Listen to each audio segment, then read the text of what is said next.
क्या आपने कभी सोचा है कि भारत में अब ट्रेन बिना धुआं छोड़े और बिना बिजली के सैकड़ों किलोमीटर चल सकती है? ये कोई साइंस फिक्शन नहीं है, ये हकीकत बन चुका है। मतलब हाइड्रोजन से चलने वाली रेल।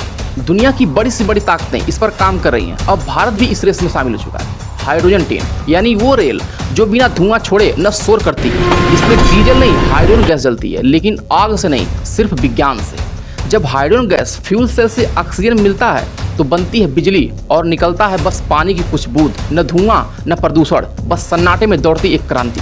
जर्मनी, फ्रांस, स्वीडन और चीन के बाद भारत हाइड्रोजन पावर ट्रेन चलाने वाला विश्व का 5वां देश बन जाएगा।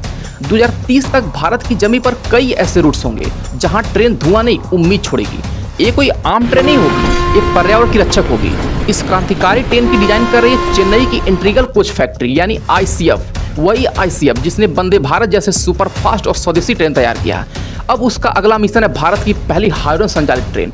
इंजन से लेकर कोच तक हर पुर्जा मेक इन इंडिया की पहचान बनेगा। भारत की पहली हाइड्रोजन ट्रेन ट्रायल 79 किलोमीटर के रूट पर तय हुआ है। ये सिर्फ एक रूट नहीं है, बल्कि एक मिशन की पहली चाल है। इसकी नींव रखी गई हरियाणा के जिंद में। यहीं तैयार हो रहा है भारत का पहला हाइड्रोजन ट्रेन प्रोडक्शन हब। जिंद अब सिर्फ एक जिला नहीं है, आत्मनिर्भर रेलवे की एक कारखाना बनने जा रहा है, क्योंकि हरियाणा रूट पर रेलवे इंफ्रास्ट्रक्चर काफी मजबूत है। इसलिए हाइड्रोजन ट्रेन के संचालन के लिए जिंद सोनीपत रूट ही चुना गया है। जब ये हाइड्रोजन ट्रेन पहली बार दौड़ेगी तो रफ्तार होगी 110 किलोमीटर घंटा और इस ट्रेन में बैठेंगे 2638 यात्री, वो भी बिना किसी प्रदूषण के। कह सकते हैं कि ये ट्रेन सिर्फ लोगों को एक शहर से दूसरे शहर नहीं जोड़ेगी, बल्कि एक भारत का भविष्य तय करेगी। भारत में बहुत सारे पैसेंजर ट्रेन में भर जाते हैं, लेकिन अनुमति कितनी है? 1200 से 1500 पैसेंजर पर ट्रेन अनुमति है। लेकिन इस ट्रेन में 2600 से ज़्यादा लोग सफर करेंगे।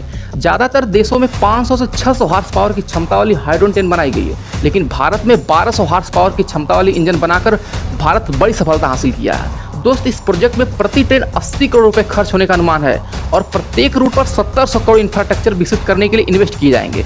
दोस्त, जानते हैं कि भारत में हाइड्रोजन ट्रेन को केवल घरेलू ताकत नहीं है, अंतर्राष्ट्रीय सहयोग भी मिला है। जैसे जर्मनी की विश्व प्रसिद्ध संस्था TÜV SÜD और जैसे ऑटोमोबाइल पर्यावरण सुरक्षा और ग्लोबल अथॉरिटी को मानी जाती है। तो दोस्त, बताइए आपको ये ट्रेन कैसे लगेगी 2030 तक जब भारत में हर रूट पर चलने लगेगी।